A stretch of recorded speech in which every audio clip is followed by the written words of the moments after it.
दीपावली के दूसरे दिन खरगोन में गोवर्धन पर्व हर्षोल्लास के साथ मनाया गया। इस मौके पर किसानों ने अपने पशुधन की आकर्षक साज सज्जा की। खरगोन में दीपावली पर्व के दूसरे दिन शनिवार को पड़वा पर्व हर्षोल्लास के साथ मनाया गया। सुबह से ही घर के आंगन में महिलाओं द्वारा गोबर से गोवर्धन की आकृति बनाई गई और पूजा अर्चना कर परिवार की सुख समृद्धि की कामना की। किसान परिवारों द्वारा अपने गाय, बैल और पशुधन को विशेष तौर से सजाया गया था और उन्हें गली मोहल्ले में घुमाया गया।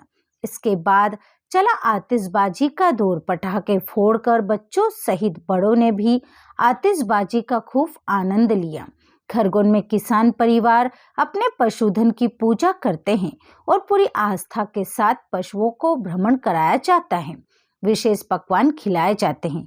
खरगोन के पहाड़ सिंहपुरा, तौड़ी चौक, गडरिया मोहल्ला, मोतीपुरा क्षेत्र सहित अन्य स्थानों पर पड़वा को लेकर उत्साह देखा गया। युवाओं की टोलियां अलग अलग क्षेत्र से आकर एक दूसरे पर पटाखे छोड़ते हैं।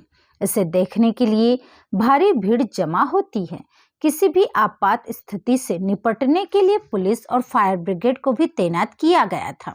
दीपावली के अगले दिन गोवर्धन पूजा की जाती है। लोग इसे अन्नकूट के नाम से भी जानते हैं। इस त्योहार का भारतीय लोक जीवन में बहुत महत्व है। इस पर्व में प्रकृति के साथ मानव का सीधा संबंध दिखाई देता है। इस पर्व की अपनी मान्यता और लोक कथा है। गोवर्धन पूजा में गोवर्धन अर्थात गायों की पूजा की जाती है। शास्त्रों में बताया गया है कि गाय उसी प्रकार पवित्र होती है जैसे नदियों में गंगा। गाय को देवी लक्ष्मी का स्वरूप भी कहा गया। देवी लक्ष्मी जिस प्रकार सुख समृद्धि प्रदान करती हैं, उसी प्रकार गौ माता भी अपने दूध से स्वास्थ्य रूपी धन प्रदान करती हैं।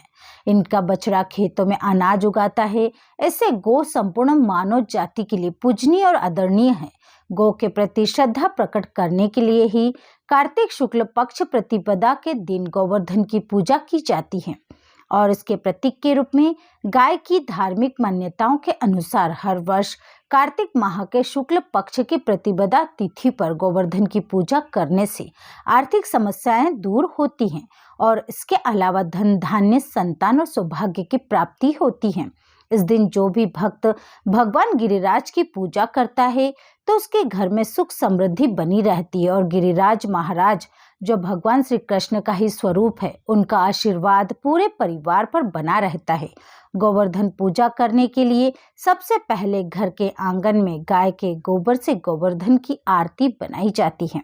इसके बाद रोली, चावल, खीर, बताशे, जल, दूध, पान, केसर, फूल और दीपक जलाकर गोवर्धन भगवान की पूजा करते हैं। मान्यता है कि इस दिन विधि विधान से सच्चे दिल से गोवर्धन भगवान की पूजा करने से, गायों को गुड़ व चावल खिलाने से भगवान श्री कृष्ण की कृपा बनी रहती है।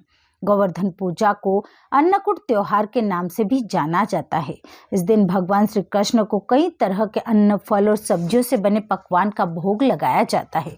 अन्नकूट का भोग बनाने के लिए कई तरह की सब्जियां, दूध और मावे से बने मिष्ठान और चावल का प्रयोग किया जाता है। अन्नकूट में ऋतु संबंधी अन्न, फल, सब्जी का प्रसाद बनाया जाता है। इन अन्नकूट को पहाड़ सा बनाकर भगवान कृष्ण को समर्पित किया जाता है। इसके बाद सभी को प्रसाद के रूप में बांटा जाता है।